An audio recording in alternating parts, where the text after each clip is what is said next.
D'abord, moi je suis quelqu'un qui travaille toujours sur, sur le passé dans la mesure où ça s'articule au présent, à l'actualité, voire à l'hyperactualité.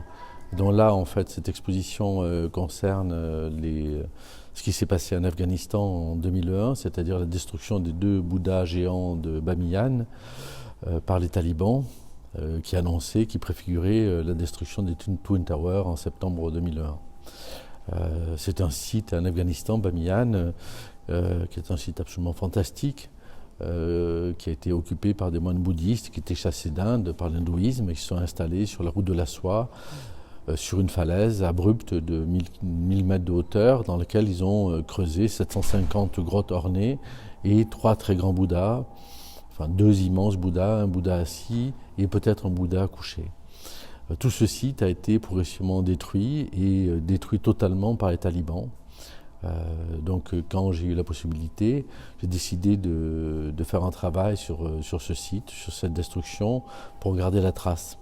Ici, puisque ça s'appelle Bamiyan à Lascaux, on a la chance, que les spectateurs puissent voir non seulement une reconstitution, mais sachent que l'original existe encore. À Bamiyan, il n'y a plus rien. Enfin, il n'y a plus rien, il n'y a que la trace fantomatique de ce qui a été, c'est-à-dire de 750 grottes ornées, polychromes, entièrement ornées, donc avec des statues, des sculptures, et les 2 grands Bouddhas étaient eux-mêmes peints, polychromes, avec leur masque en or. Donc tout ça a disparu. Voilà. Donc il faut mesurer du coup la chance quand on est à Lascaux de voir le travail de conservation qui est fait, et le travail au contraire iconoclaste quand on est loin d'ici, en Afghanistan, un peu oublié et perdu du monde. Le travail que j'ai voulu faire demandait en fait une grande modestie. C'est pour ça qu'en fait, quand j'ai pu organiser cette mission, je me suis donné deux objectifs. Un premier objectif scientifique que vous voyez à l'entrée de l'exposition et qui est un écran tactile où on voit qu'il y a une reconstitution 3D qui a été faite avec des drones sur l'ensemble de la falaise. C'est-à-dire on peut voir l'objet, on tourne autour. À quoi sert cet objet? Donc où il y a des milliers de points, des milliers de prises de vue qui ont été faites pour reconstituer l'ensemble de la falaise de Bamiyan.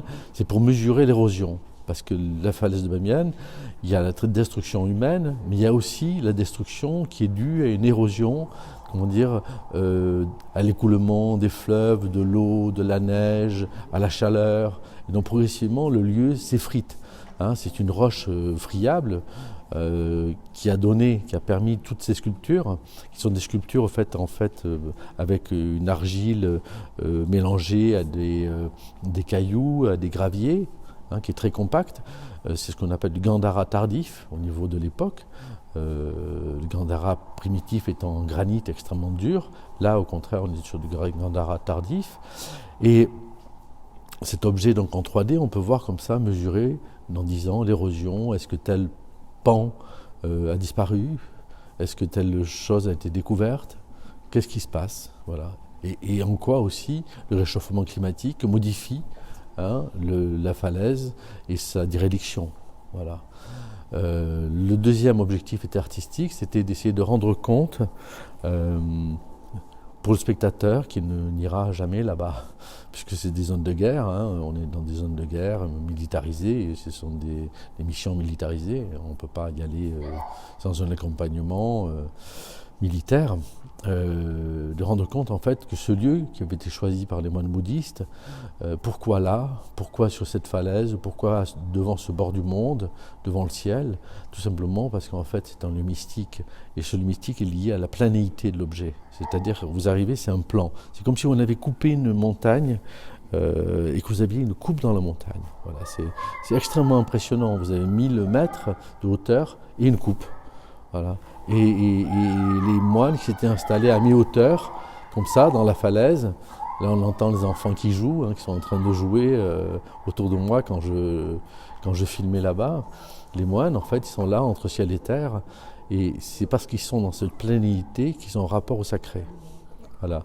Et quand je suis parti, juste avant de partir, en plus d'amener des drones, on a amené un appareil photo robotisé, très très puissant, qui logiquement est utilisé pour détecter des micro-fissures dans les pales d'éoliennes, donc vous imaginez un peu la définition, de telle façon à faire en fait une image, comment dire, la plus précise possible, comment dire, frontale de cette falaise. Et donc ce qui fait que quand vous approchez, vous voyez le moindre caillou. Voilà. Donc là, le tirage qui est devant vous, qui fait donc 16 mètres de long, on pourrait tirer beaucoup plus grand. Le fichier permettrait de tirer beaucoup plus grand. Mais là, il fait 16 mètres de long. Est un objet qui permet d'avoir, comment dire, une vision d'un détail infime de ce qui se passe. Voilà. Et c'est un tuilage de 4000 photos. C'est-à-dire que les 4000 photos sont tuilées et harmonisées au niveau des teintes. Voilà. Alors la question que se posera le spectateur, mais finalement pourquoi c'est pas en couleur?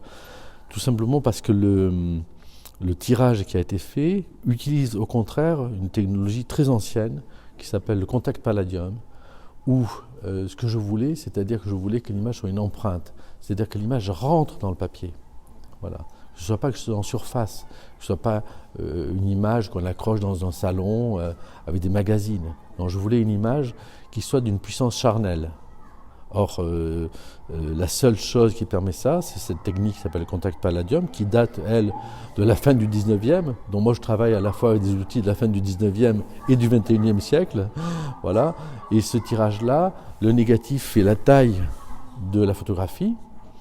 On prend une feuille de papier Japon, 300 grammes, on couche, ce qu'on appelle on couche le palladium. Le palladium, c'est un métal lourd, extrêmement cher. Et après, on insole. En fait, on colle les deux et on insole, comment dire, avec des ultraviolets, mais de manière comme en flash, comment dire, et l'image rentre dans le papier. Voilà. Donc ça crée une empreinte photographique. Et ça donne cette extrême précision, comment dire, de l'image. Ou si vous grattez, ce qu'il ne faut pas faire, je le répète, en fait, dedans, vous avez encore l'image. Voilà.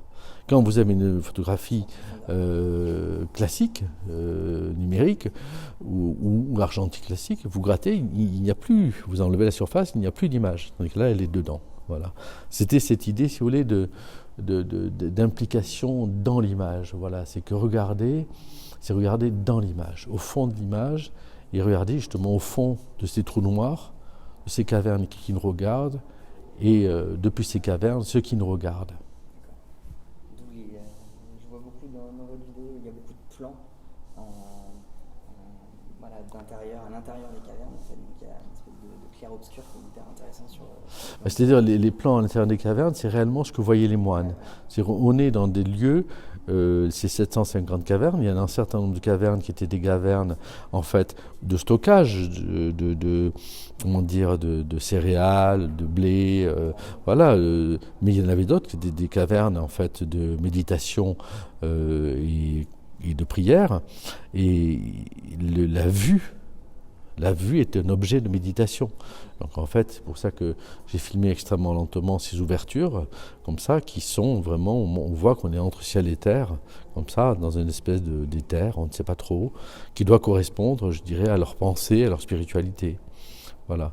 Et les talibans, ils ont eu tellement conscience de cette puissance, comment dire, spirituelle, que dans certaines cavernes, ils ont non seulement détruit en faisant brûler des pneus de telle façon à ce que toutes les fresques soient recouvertes en fait, par de la suie qu'on ne peut pas enlever et donc soient noircies. Hein, on les voit parfois, les brûlures qui sortent même des cavernes.